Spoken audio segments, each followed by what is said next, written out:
Bonjour les amis, j'espère que vous allez bien en ce jour. J'aimerais, avant de commencer, nous lire un verset dans le livre de Jérémie 10, le verset 3 à 5, qui dit « En effet, les coutumes des peuples sont vides de sens. C'est du bois qu'on coupe dans la forêt, la main de l'ouvrier le travaille avec la hache, on l'embellit avec de l'argent et de l'or, on le fixe avec des clous et des marteaux pour qu'il ne bouge pas. Ces dieux ressemblent à un poteau massif. Ils ne parlent pas. Il faut bien qu'on les porte, puisqu'ils ne peuvent pas marcher. N'ayez pas peur d'eux, car ils ne peuvent faire aucun mal. Ils sont incapables de faire du bien. » Hier soir, aujourd'hui on est le 21 juin 2022. Hier soir, j'ai eu un songe. J'ai eu un songe où il y avait le Seigneur Jésus-Christ. Jésus-Christ, il est vivant. Jésus-Christ, il est ressuscité. En partant de sa résurrection, c'est-à-dire que ce Dieu vivant, il n'est plus cloué sur une croix. Il ne faut pas oublier que lorsque Jésus était sur la croix, il est mort. Mais 3 jours plus tard, il est sorti du tombeau. Ça veut dire que cette image-là, là où il était cloué sur la croix, a été en fait révolue.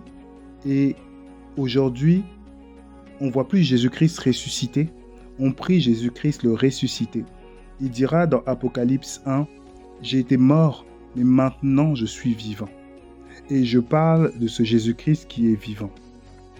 C'est pour ça que on va lire que lorsqu'il est ressuscité, il a apparu à plus de 500 personnes à la fois. Paul dira que c'est ni la chair ni le sang qu'il a consulté, mais c'est Jésus-Christ qui l'a enseigné. Ce même Jésus-Christ, dans des milliers de témoignages qui est apparu à beaucoup de personnes, continue à le faire et continue à nous parler, continue à nous enseigner. Donc, c'est important de comprendre ça en fait. Pourquoi j'ai lu ce verset ? Parce que ce que je vais vous partager dans ce songe, ça ne va pas être long, mais ça a à voir avec ce verset. J'étais dans un lieu, ça me paraît un peu brouillon parce que j'ai pas pris le temps de noter, mais j'étais dans un lieu. Dans ce lieu-là où j'étais, il y avait des personnes dans une salle. Et Jésus-Christ, en fait, comment dire ça ? Il a utilisé une personne. Je savais que c'était Jésus-Christ. C'est comme si une personne commençait en fait à prophétiser. Mais cette personne qui prophétisait, c'est une personne que je connaissais physiquement. Je voyais en fait que Jésus-Christ, c'était lui. Moi, je voyais Jésus-Christ. Mais les personnes voyaient la personne. Je voyais dans sa gestuelle, dans ses positions, comment il était assis. Je voyais la personne de Jésus.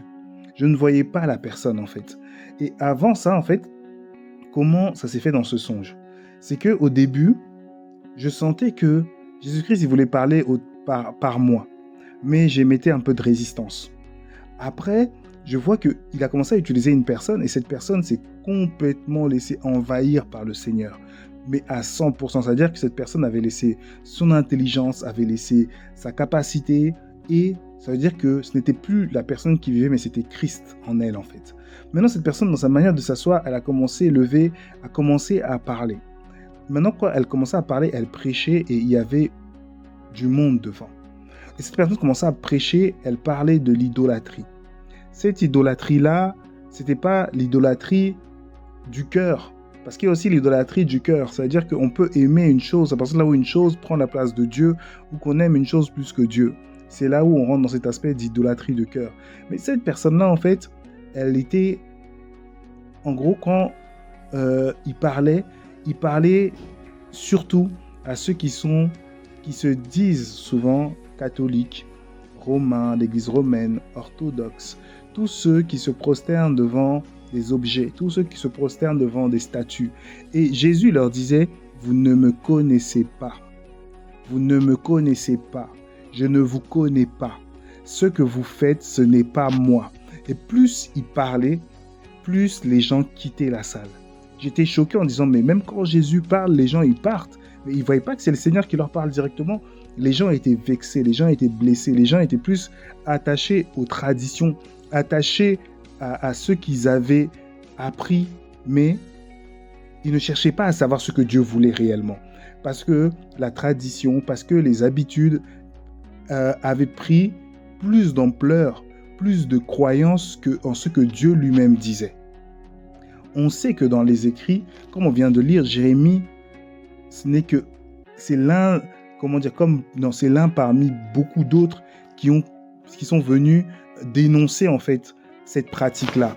Et on va se rendre compte qu'il n'y a rien qui change. Il n'y a rien qui change parce que du temps de Jérémie, Jésus-Christ n'était pas mort encore sur la croix. Mais qu'est-ce qu'on dit dans Jérémie 10 ? On dit que c'est la main de l'ouvrier avec la hache, on l'embellit avec de l'argent et de l'or et on le fixe avec des clous et des marteaux pour qu'il ne bouge pas. Mais ça me rappelle la statue qu'on voit souvent dans des églises d'un Jésus qui est embelli ou qui est là avec des clous, des marteaux et en fait on met des couleurs.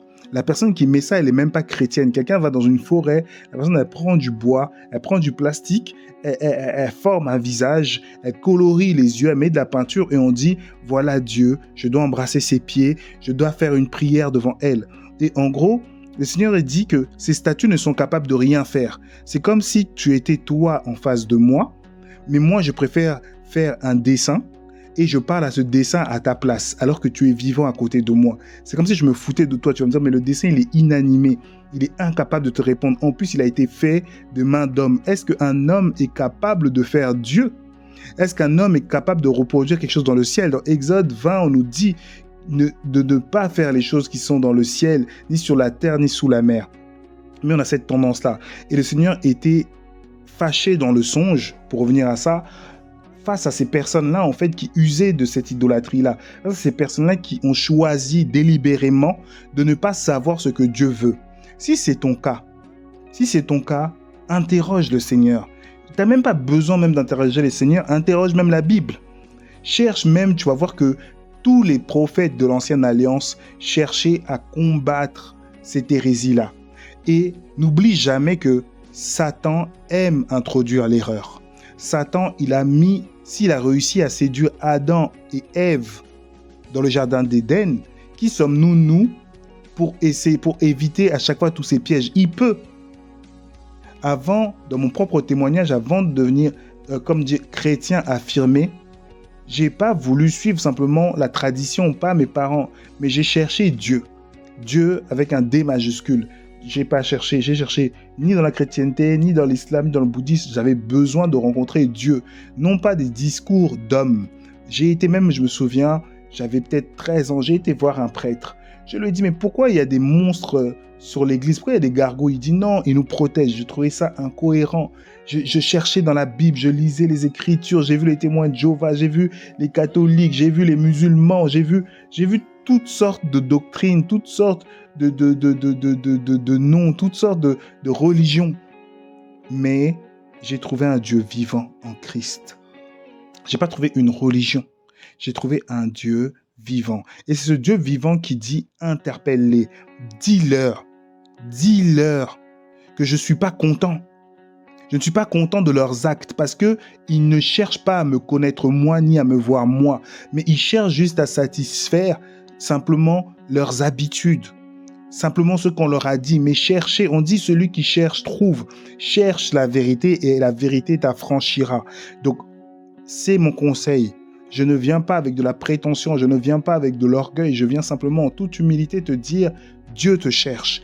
Dieu ne te cherche pas de la manière dont toi tu veux le chercher, mais il te cherche et il veut que tu le cherches de la manière dont tu dois le trouver. Et c'est lui qui va t'expliquer de quelle manière. Mais si tu t'inclines devant des statues, si tu pries Marie, si tu as des idoles, tu as des chapelets, tu as des photos, ça n'a rien à voir avec lui. Et c'est là où il t'interpelle. Il dit n'endurcis pas ton cœur. N'endurcis pas ton cœur de peur de te convertir et de guérir. Mais cherche réellement qu'est-ce que Dieu dit. Est-ce que c'est une bonne chose de prier Marie ? Qu'est-ce que la Bible dit ? Est-ce que c'est une bonne chose de prier avec un chapelet ? Est-ce que c'est une bonne chose de faire un signe de croix ? Cherche la vérité pour être affranchi. En tout cas, que le Seigneur te guide, que le Seigneur t'éclaire et Dieu est vivant. Il n'est pas mort, il est ressuscité. Et si une personne est ressuscitée, on ne porte pas sa tombe ou son tombeau sur notre cou ou on ne l'affiche pas dans notre maison, mais on montre qu'il est en vie. Sois béni. Ciao.